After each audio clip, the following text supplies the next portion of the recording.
listen to the EPs and single from TLTYF. I'm really excited because they always be making peak. Although that also makes me worry because like, what if like they lose their streak of good songs when I check out the EPs, especially spring songs. That doesn't really have a good rating, and no one really talks about it like at all. I heard good things about The Last Thing You Forget though. It's the first thing they released. It's like a compilation EP thing. I love the album cover though. Look at this cute little doggo. He's so cute. Yeah, I love all the paintings in there. Works.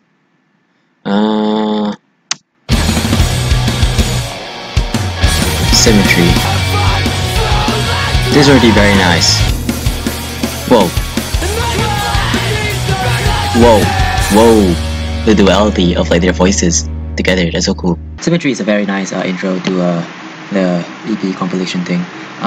It's not the best song on the EP, even though it's like the most popular song. A lot of people always say that this is the best song, but for me it's not. It's definitely one of the more like higher songs here, but it is not the best song. And there are a bunch of songs that are better than it, but it's still very good. It's still very good nonetheless. That was a really nice intro, of course. So, Introvert. Yeah, dude, I have such bad anxiety, bruh. Like social anxiety, can barely talk to people that I don't know. I really freak out at cashiers. Whoa, at the guitar sounds. Dude, these songs are so short. It's weird going back into like really short songs after listening to like Aphex Twin. Whoa, it's like windy. This is my least favorite song from the album, but it's still pretty good. Like it's still, you know, looking 84. It's still very nice. And that goes to show like just how like generally good this is. Like the lowest song is only 84. Like even compared to like Shed, where like Society is like 70 something, or like Secret Society, which is forgotten, and Dizzy is 70 something. Like this is like mostly fairly good. Like the entire run of The Last Thing You Forget is very nice. But yeah, Introvert is still the least interesting one for me. Oh, whoa, transition. No one stays at the top forever. That transition was cool. Whoa, what is happening? Whoa.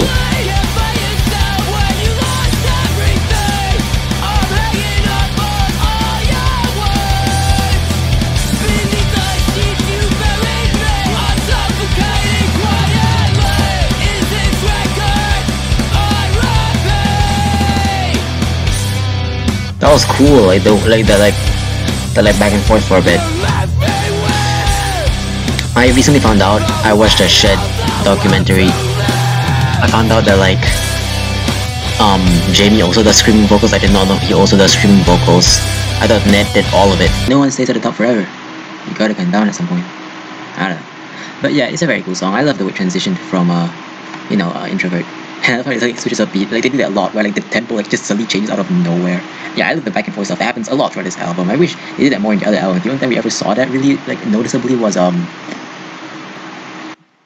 what was that song called? Oh yeah, Calloused from Floral Green. Yeah, this song, it's very nice. Dude, these transitions. Memorial Field. And now knowing that like they both do screaming vocals, I can like hear the difference now, like pick up on it. Yo, Kingston? That's like where they're from. They sound way younger in this compared to like Shed. I mean, they were like actually like straight up teenagers. Like during the making of The Last Thing You Forget. It's so weird. They sound so young here. Dude, I can't imagine being this young making like this quality of music. That's insane. Dude, this shit is fire, bro. Like, I don't know, something about their voices always. I always say this all the time, but they're so like damn interesting. Like, dude, when he said it was quiet while you walked through Kingston, hand in hand. Like, bro, that's one of my favorite parts of the album. And I'm like, I don't know, like, what exactly. Like, Jamie's and Ned's vocals, they're just so like, they're just interesting, and they like grab me in a way that like no other vocalists have.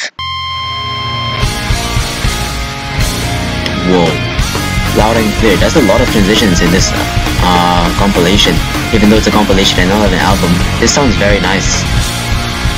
Whoa, I really like how they keep like complimenting each other here. I don't really see this in their next 3 albums, except for like, I don't know, what's that one song?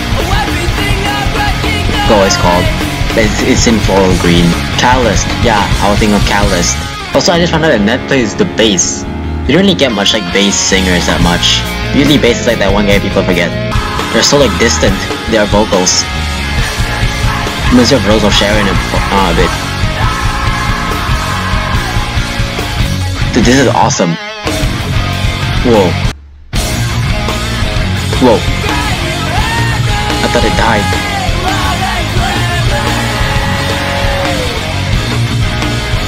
Wait, when were we in Loud and Clear? I didn't know the transitions are too good. Loud and Clear, it's a nice song, and I really love like the whole like screaming part, like at the end, like the faraway screaming thing. It's a really nice like catharsis moment. It's very cool.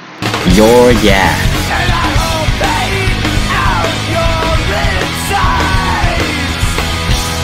Whoa, those lyrics. Whoa, what was that? Huh? Anyway, listen. Okay, it's not. One cool thing about Fight is they remind me a lot of those like math rock type of people, where like they like switch around like vibes so fast and like speeds. Whoa, Youreyeah. Yeah, I mean it's a pretty nice song. Although some of the songs in this album I don't really remember much other than like the iconic parts, like for example the "Just wake me up when this is over, cause I can't stand it like this forever," and all that stuff. I don't know what else happens in the song other than that. Some of the songs in here are like that, but it's still very nice. Room 200. This is so nice.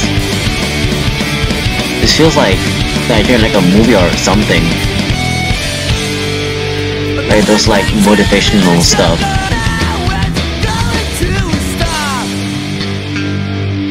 Whoa, I like the way his voice sounded. It was so short. Room 200 is the shortest song that they've ever made. It's not even a minute long. It's like 1 second shorter. It's like 59 seconds, I think. And yeah, for a song that's not even a minute, it's surprisingly like very good. And yeah, like, at the end there with his voice, that's the most like generically like emo his voice like ever gets, I guess. Dude, hold on. That was not even 1 minute. That's insane. Evander.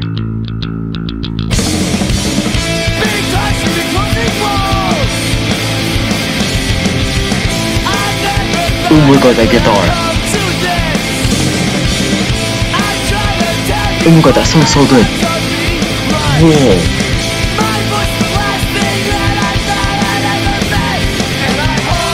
There's like almost like a shoegaze feel almost.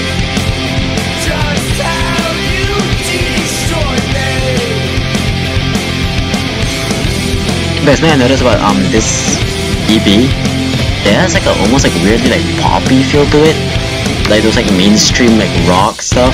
It's still very good though sounding, don't get me wrong.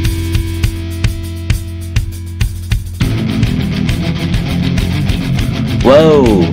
Love how like they're like at like different times, so they like complement each other like the left and right. Evander is a very nice song, although it kind of disappointed me a bit because at the beginning like it sounds like so like good, but like the kind of like completely switched up the vibe. Like it's still very nice, but I wish it like had that more like sound effect at the very beginning, like type of sound, because it gets a very different vibe. That one is more like foreboding and kind of slightly ominous. Well, like when their vocals, when they're singing vocals come in, suddenly they say, "Okay, never mind, it's kind of like happy again." Like I wish it stuck on like that first thing. It would be interesting to see where they went with that first sound, because it was really cool, like the guitars and stuff. Anaconda Sniper. My Anaconda don't. This is very nice sounding. And again, this entire album EP is fitting the vibe of the EP. Oh my god, they sound so young. Actual child.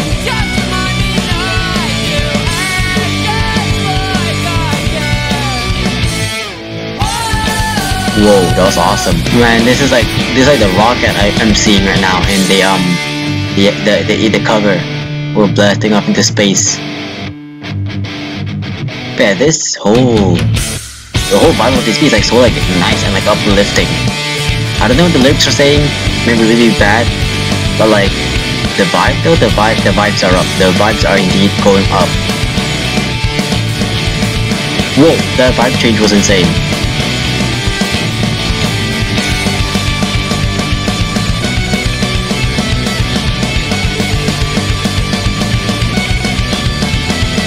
This is awesome.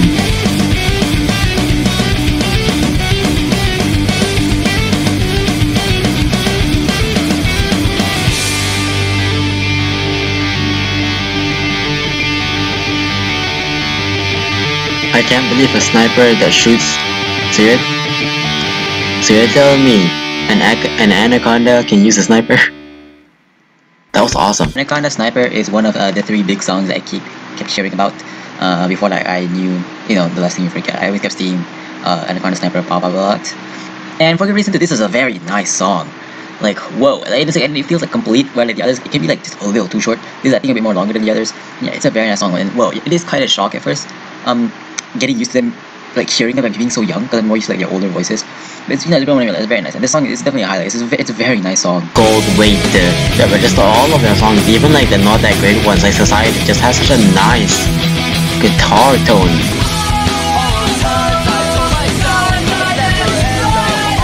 What? Dude, this has such a different vibe to like their LPs. Like as their age, like this EP is like so like playful and like more like childish compared to their albums. Not saying it's a bad thing. I'm just saying it's so different sounding compared to their albums.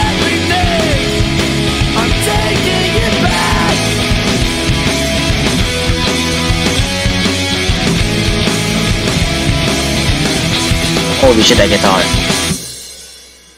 That was awesome. Goldwaite. I don't know if the E is silent or not. I don't know. I'm just gonna say Goldwaite. It's a very good song. I really love like the guitars and stuff in this, and their voices and stuff like that. I like the end there with like Jamie singing. It was really cool, and Jamie's voice is so like weird there. I think it has something to do with a lot of like, the EQ or something like that. It's really cool, the effect.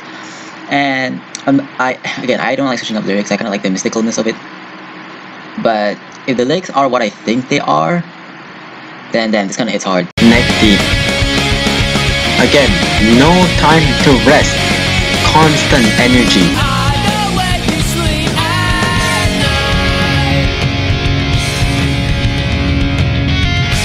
Yo, what if Jamie's behind me? That is so nice. Dude, I'm telling you, all of their guitar songs are always so like beautiful.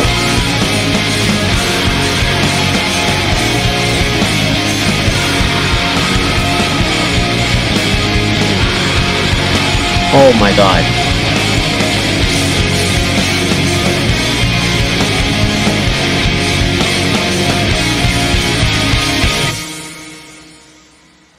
That was incredible.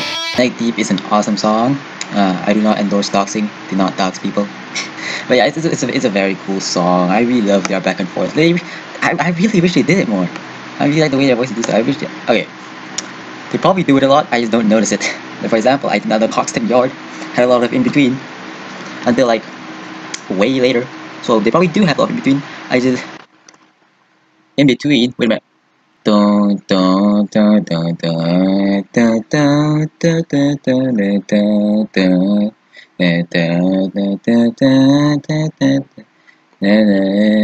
between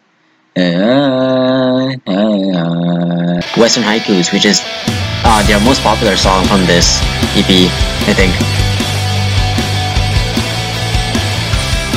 I can already see why. That riff is insane. It's such a... Dude, this doesn't even sound like Ned or Jamie. I think they're going to puberty by Western Haikus. It has that like awkwardness of like not there yet, like puberty wise.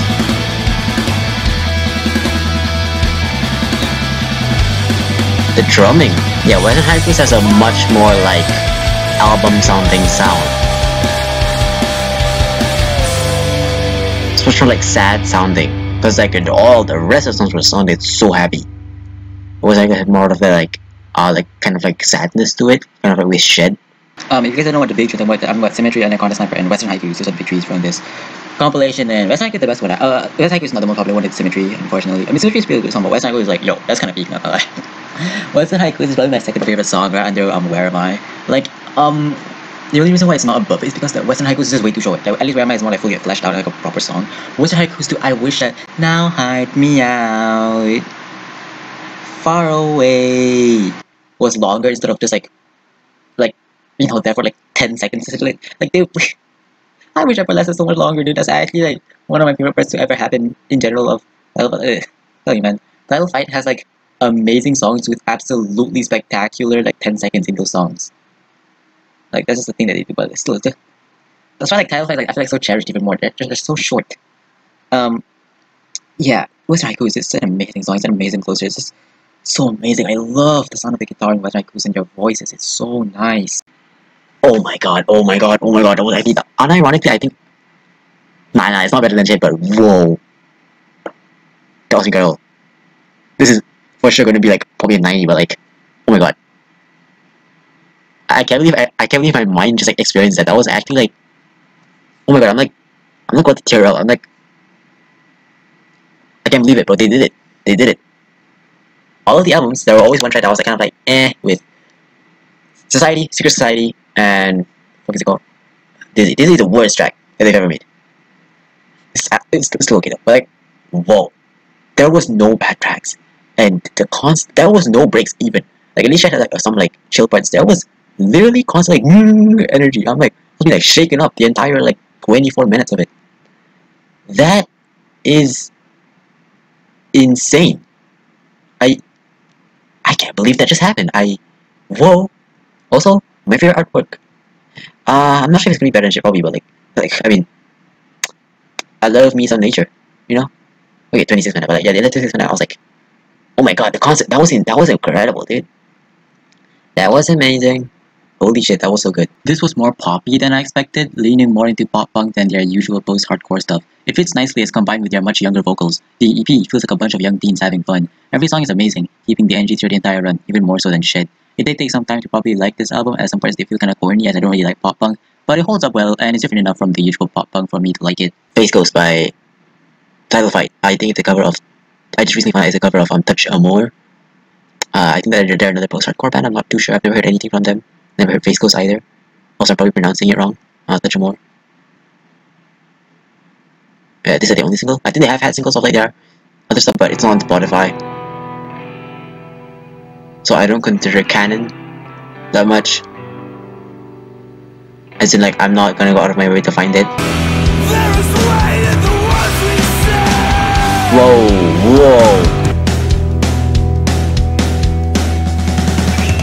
That drumming was kind of cool. Oh my god, the change. It's insane how like Title Fight like unironically like never misses.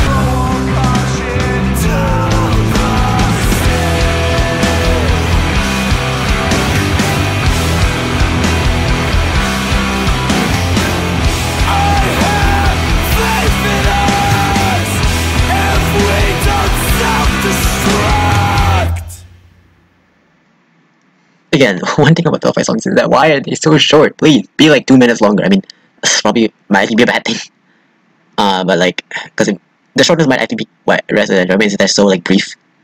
Because I don't know, maybe if they last a little bit long, I would get really frustrated. But I get annoyed. But dude, I wish I was longer. Oh my god. Yeah, I'll probably listen to the original also to see how much of a cover it is. Because like, if they release it, they probably think it's good enough, as in like different enough, I guess. So I'll listen to that at some point. Maybe I'll check out Touch Amore also, that band at some point. Who knows? They're a post-hardcore band. I like post-hardcore, although I've only listened to Title Fight. I don't know if other post-hardcore stuff sounds like Title Fight. But yeah, pretty good. Never heard the original. It's quite nice. Feels different from their usual stuff, which makes sense since it's a cover. Also, I'm the second ever rating. Lol. Final thing by Title Fight. I don't want my Title Fight journey to end. They unironically are like probably my favorite band because they just never miss. That being said, I'm really gonna miss because Spring Songs is like a 60 on TLTYF. I know, generally, I kind of like a lot of the stuff that aren't that well liked on TLTYF and ROM, but I don't know. People do not like Spring Songs. Maybe it just has okay songs. It's like they're good, but they're not peak like the others. Also, hold on, before we even play it, dude, these titles. Oh my god. Okay. Also, yeah, the album cover is so different from like their other EPs and albums. Also, dude, the 4 titles. Is this entire EP about like sex or something? Because that's what I'm getting from these titles. Anyways, that was an insane sound that just appeared on my left ear. Already sounds good though. Yeah, this sounds nice so far. Also, this is the on Spotify. This is the only thing that they've released. All of them have E on them, which means explicit. Whoa, the way it slows down. That's so cool.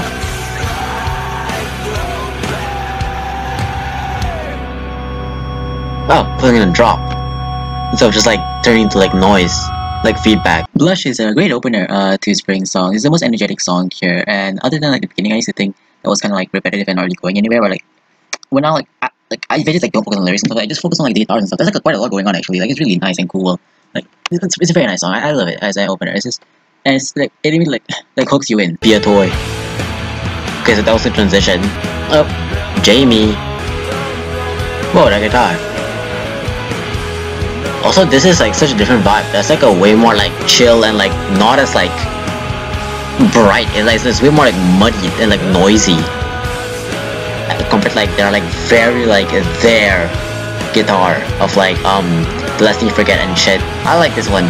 But it's very noisy. I wonder if we're gonna hear like if this is like a very much like a stepping stone between like Floral Green and Hyperview. Ooh, I love that song. The do do do do do. This is a very nice song. I mean, most of Jamie's songs are nice. Not to like say that Ned isn't nice. I'm just saying that a lot of the Jamie songs tend to be like very there and like really like recognizable and like iconic. Be a Toy is my favorite song off of this EP. Like, bro, I can't get over that.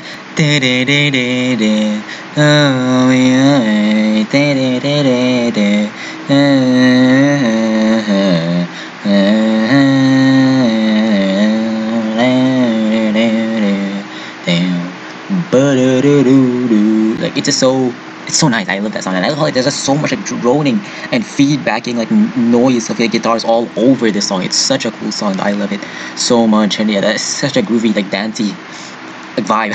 That one the guitar part. Receiving line. There's a lot of like feedback, like high pitched ringing throughout this EP. Dude, I am not ready to listen to Feedbacker by Boris.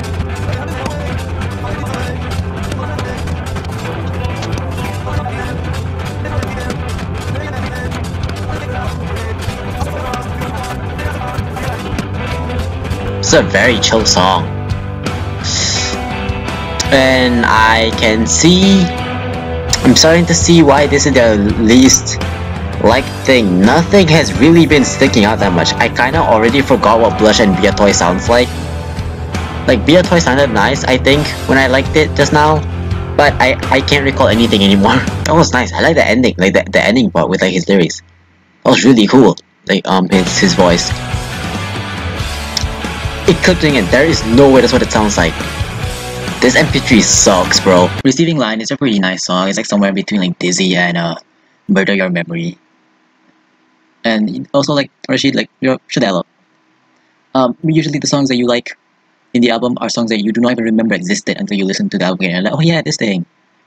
I do not remember it. Like, man, that's just me listen to the album for the first time, man. Like, Shadella. Also, yeah, the MP3 kinda is weird. It keeps clipping in and out. Don't worry though, when I do listen to the tracks like normally. Hypnotize. Oh my god. I just realized this is actually gonna be my last Title Fight song. New Vision is a really cool way to end off Title Fight though. If it is the ending of Title Fight, please make another album, but like, please make another album, and please do not have the curse of being really shitty for Comeback. But yeah, New Vision is a really cool way to end off Title Fight if it is their last album, because wow, it is like it is a lot. Alright, this is picking up the energy left by Receiving Line. Whoa, the guitar is so strange, but I love it. I love how it's like completely on the left and right.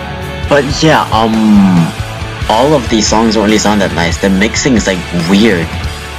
It's like way too like shallow, the mixing. It's like there's no like depth to it. It's all like surface level everything. But like I can't really like get immersed in the song because it's just like there. Like I'm not in it, I'm just feeling it from like a far distance, if that makes sense.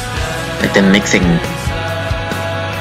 I don't know, maybe on like Spotify was on good, because this is a guy that downloaded this, compiled it into MP3, and then posted it to YouTube, and I downloaded it, and then yeah, there's a lot of lines of getting like compressed. That was cool. But why did it replay? Nah, the mixing is pretty cool. Now it's like me with Hyperview. I didn't like it at first, but then I'm like, yo, this idea kind of fire. I feel like the mixing is actually even muddier here than Hyperview actually. But yeah, it's what the fuck is it called? Oh yeah, Hypnotize. Yeah, Hypnotize is it's a very cool ending to spring songs. I love like the vibe of it and how that it's like two completely separate guitars, but it sounds like one continuous thing. It's really cool, and I just love like this whole song is just so. It's just such a nice ending. The spring songs, it's so like sweet, man. Yeah, that was pretty cool. Yeah, that was kind of boring actually. Not what? Graduate? That was cool. That was cool. That was really boring. That wasn't even on purpose. Yeah. I hope when I listen to more like high quality versions of it like on Spotify, something, it actually sounds good because wow, that mixing is not great. It's like it's okay, but like for Title Fight has one of the best like mixing like tones of like any band I've ever heard, just straight up. So that is kind of underwhelming. Like it's okay. Like, it would probably be really good if it was like some other band. But for Title Fight just has such like high standards because just how like good they are. And I know I should never have standards when listening to anything, but humans are humans, unfortunately. But yeah, yeah, I can see what's at least like, but I'm not gonna give it a 60. It's still definitely like a 70 still. But it's still probably gonna be like at least like stuff, like even less than like the single that is Face Ghost. Yeah, nothing much to say about spring songs. And it's like it does take in my head at all. To be fair, Face Ghost and the Last Thing You Forget, I do. Yo, ask me now, I don't know what it sounds like. Yo, even the last song that I just from spring songs, what did it sound like, bro? Because yeah, you know, with anything, that's the reason why I always put. That was an insane eyebrow lift, but with anything, I always eyebrow. Okay, I was mixing eyebrow and eyelash, but yeah, with anything, that's why I post my reviews like months late sometimes because. Dude, I need to like think of a sentence before I talk because. Oh my god. Because things take a while to fully settle into my head. I listen to it a lot of times, and my moods can drastically change suddenly depending on a certain vibe and time. That one day it suddenly clicks in. For example, recently, just a few days ago, I listened. It's always at the library where things suddenly click in. The libraries are such good like ambient spaces. Like I love libraries, and it's just a nice break from home. But I always love the library, man. If it closes one day, my mind's gonna straight up cry. But yeah, like yeah, I was at the library. That's usually where albums like click in for me randomly. I listened to like Spiderland by Slint, and whoa, that hit different at the library. Because I remember like for like the past month, I've been thinking like Spiderland is so mid compared to what people were saying. Like why is it so high? But then it just like it just hit me. The Last Thing You Forget though, I think that I immediately liked it though, because like with Shed, I did not like it, but then it became my favorite. And the High Review, I did not like it a lot. I did not like it a lot, but then it became quite nice after a while. But wow, The Last Thing You Forget was so good. I should start recording now. It's like 1:30 a.m. and I gotta wake up at like 8 a.m. Spring Songs is the fitting link between Floral Green and Hyperview, blending together the rough but relaxed post-hardcore sounds of Floral Green with the strange metallic shoegaze of Hyperview, while still maintaining its own identity. It feels quite somber and sad compared to the high-energy sounds of their other works. Dude, I can't believe this is the last thing. Man, that's crazy. At least they never were bad. At least they never were bad. Title Fight. Oh man. Oh man, like they're so good. They're my favorite band currently, and probably will be for a while. Like, I thought I really liked, started to really music when Radiohead happened, but then like, yo, I did not expect me to have an even more crazy, than Radiohead. Title Fight was just so amazing. It like changed my mind, dude. It like changed like my view on like, music and just awesome stuff in general. Like, dude, this shit was life changing. And it'd be things for Radiohead music, but still, like, Title Fight, like, whoa. Even Radiohead, I have a bunch of songs where I'm like, like other bands where like it's a really cool, but there's also a bunch of songs that I don't really like. But I liked everything. Even if like Dizzy, it's still a pretty nice song to listen to. And like, yeah, like I was worried going to like their singles and compilation EP and stuff, whatever you call it. I was really gonna be bad, but no bad. Hey, that had to be not bad. And I don't know if this is gonna be like the last thing ever. You know, I'm gonna do like a video of like my favorite stuff and stuff like that. So stay tuned for that. But yeah, hopefully they'll find some new stuff and doesn't have the curse of being bad for our comeback. And even if they don't, that's fine. I'm still fine with whatever we had. I'll cherish it. Even though, like, I joined recently new, there's been people who's been here for like decades now. A fan of Title Fight, you know? But yeah, like whatever Ned does with Glitter and stuff like that, and whatever the other band members does, I guess I'll check that out at some point. It's just, man, Title Fight will be very special to me. Like that, wow, it's just, wow.